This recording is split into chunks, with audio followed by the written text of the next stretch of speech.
மாயக்கிழவன். அந்த கிழவனோட கையில் வேல் ஒன்று இருக்கிறதையும் அதை வாங்கிட்டு அவன் கூட கிளம்பி வர சொல்கிறான்னும் பரஞ்சோதிக்கு புரிஞ்சது. ஆனால் பரஞ்சோதி போகிறதா வேணாமான்னு கொஞ்சம் தயங்கினப்போ அந்த கிழவன் அவனோட கையை வச்சு பரஞ்சோதியோட கையில் லேசாக அழுத்தி பிடிச்சான். உடனே பரஞ்சோதிக்கு பழைய ஞாபகம் ஒன்று வந்ததும் கிழவன்கிட்ட இருந்து வேலை வாங்கிட்டு எந்திரிச்சான். 2 பேரும் வீட்டோட கொல்லப்புறத்துக்கு வந்தாங்க.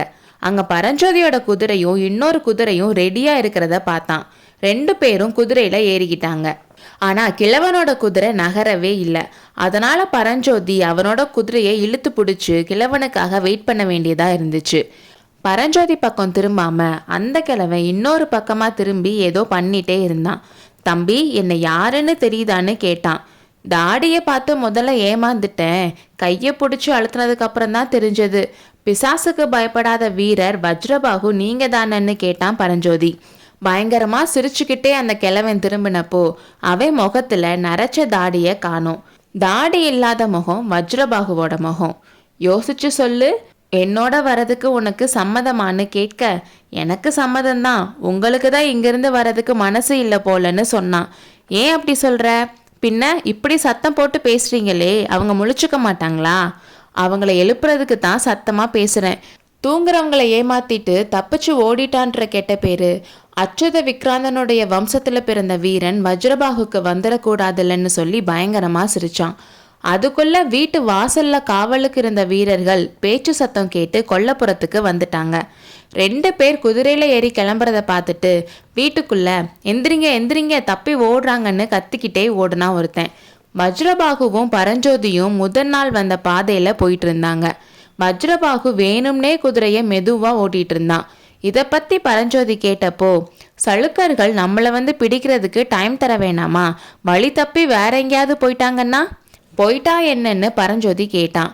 இங்க இருந்து கொஞ்சம் தூரத்துல ஒரு மலைக்கணவாய் இருக்குல்ல, அங்க ஒரு துர்காதேவி கோயில் இருக்கு. நேத்து வரும்போது நீ பாத்தியா? இல்ல. நீ எங்க பார்த்துருக்க போற? உன்னோட நினைப்பெல்லாம் திருவன்காட்டு கிராமத்துல இருந்திருக்கும். என்ன சொன்னீங்க?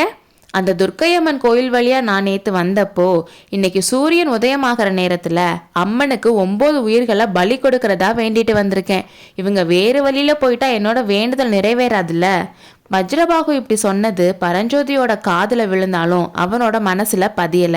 அவன் திருச்செங்காட்டங்குடியிலிருந்து கிளம்புனதுல இருந்து எத்தனையோ அதிசயமான விஷயங்களை பார்த்துருக்கான்.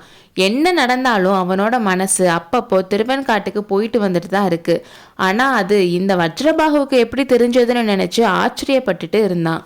பொழுது விடியிற டைமில் அவங்க 2 பேரும் ஒரு மலைக்கணவாய்கிட்ட வந்திருந்தாங்க. அங்கே இருந்த பாதை ஒரு பக்கம் ஃபுல்லாக பாறைகள் சுவர் மாதிரி இருந்துச்சு, இன்னொரு பக்கம் அதில் பாதாளமாக இருந்துச்சு. அந்த இடத்துக்கு வந்ததும் வஜ்ரபாகு அவனோட குதிரையை நிறுத்தி பரஞ்சோதியோட குதிரையும் நிறுத்த சொன்னான். கொஞ்ச தூரத்திலேயே குதிரைகளோட காலடி சத்தம் டக் டக் டக் டக்குன்னு கேட்டுச்சு. தம்பி, உன்னை மறுபடியும் கேட்குறேன், அந்த சளுக்க வீரர்கள் வரதுக்குள்ள சொல்லு, உனக்கு என் கூட வரதுக்கு இஷ்டமா?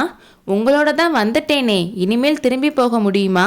உனக்கு இஷ்டம் இல்லைன்னா இப்போ கூட திரும்பி போய் அவங்க கூட சேர்ந்துக்கலாம். சேர்ந்துட்டு அவங்க போகிற இடத்துக்கு நீயும் போகலாம்.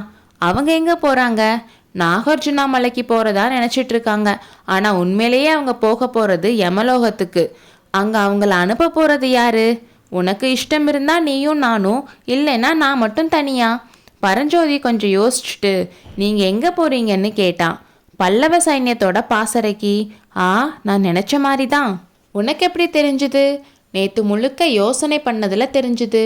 இன்னும் என்ன தெரிஞ்சுது? நீங்கள் காஞ்சி சக்கரவர்த்தியோட ஒற்றர்னு தெரிஞ்சுது. தம்பி, உன்னை என்னமோ நினச்சேன், ஆனால் ரொம்ப புத்திசாலியாக இருக்கியே.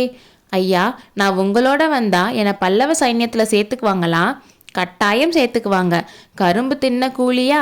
உன்ன மாதிரி ஒரு வீரன் கிடைக்கிறதுக்கு பல்லவ சைன்யம் கொடுத்து வச்சிருக்கணும்னு சொன்னா வஜ்ரபாகு. பரஞ்சோதி இதுக்கு எதுவும் சொல்லலை, அமைதியாகவே இருந்தான். தம்பி, என்ன யோசிக்கிறேன்னு கேட்டான் வஜ்ரபாகு. என்கிட்ட இருக்க ஓலையை என்ன செய்கிறதுன்னு தான். இதோ இந்த பள்ளத்தாக்கில் ஓடுற தண்ணியில் போட்டுரு. அந்த ஓலையால் இனிமேல் எந்த பிரயோஜனமும் இல்லை. நாகநந்தியும் ஆயனரும் ஏமாந்துருவாங்களே. ஆமாம், நாகநந்தி கண்டிப்பாக ஏமாந்துருவார்னு சொல்லி வஜ்ரபாகு சிரிச்சான். ஏன் சிரிக்கிறீங்க? இப்படிப்பட்ட கும்பகர்ணனை பார்த்து அந்த புத்த பிக்ஷு ஓலையை கொடுத்தாருன்னு தான். ஐயா, தயவு செஞ்சு என்னை மன்னிச்சிடுங்க. நான் இப்படியே நாகார்ஜுனா மலைக்கு போய் நாகநந்தியோட ஓலையை கொடுத்துட்டு பல்லவ சைன்யத்தோட பாசறைக்கு வந்துடுறேன். வீண் வேலை தம்பி. நாகநந்தி கொடுத்த ஓலை அக்னிக்கு அர்ப்பணமாயிருச்சு. என்கிட்ட இருக்கேன்னு பரஞ்சோதி சொன்னான். அது நான் எழுதி வச்ச ஓலை தம்பி. என்னோட சந்தேகம் சரிதான்னு சொல்லி பரஞ்சோதி ஓலையை எடுத்து பள்ளத்தாக்கில் எரிஞ்சான். அன்னைக்கு தீபத்தில் மயக்க மருந்து வச்சு என்னை தூங்க வச்சுட்டு தானே ஓலையை எடுத்தீங்க. உன்னோட வேலின் முனையை போல உன் அறிவும் கூர்மையாத்தான் இருக்கு.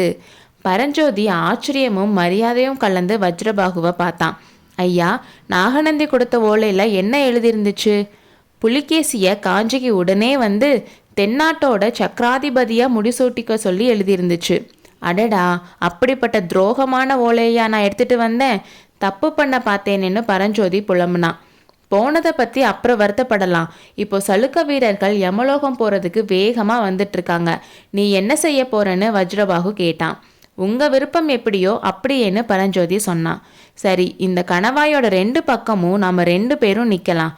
முதல்ல வரவ நெஞ்சில் உன் ஈட்டி பாயட்டும். அதுக்கப்புறம் இந்த வாளை வச்சுக்கிட்டு உன்னால் முடிஞ்ச வரைக்கும் பாருன்னு வஜ்ரபாகு கிட்ட இருந்த 2 வாளில் ஒரு வாளை பரஞ்சோதி கிட்ட கொடுத்தான். பரஞ்சோதி ரொம்ப ஆர்வமாக அந்த வாளை வாங்கிட்டு அவனோட கன்னிப்போருக்கு ஆயத்தமாய் நின்றான். அடுத்த அத்தியாயத்தில் சந்திப்போம்.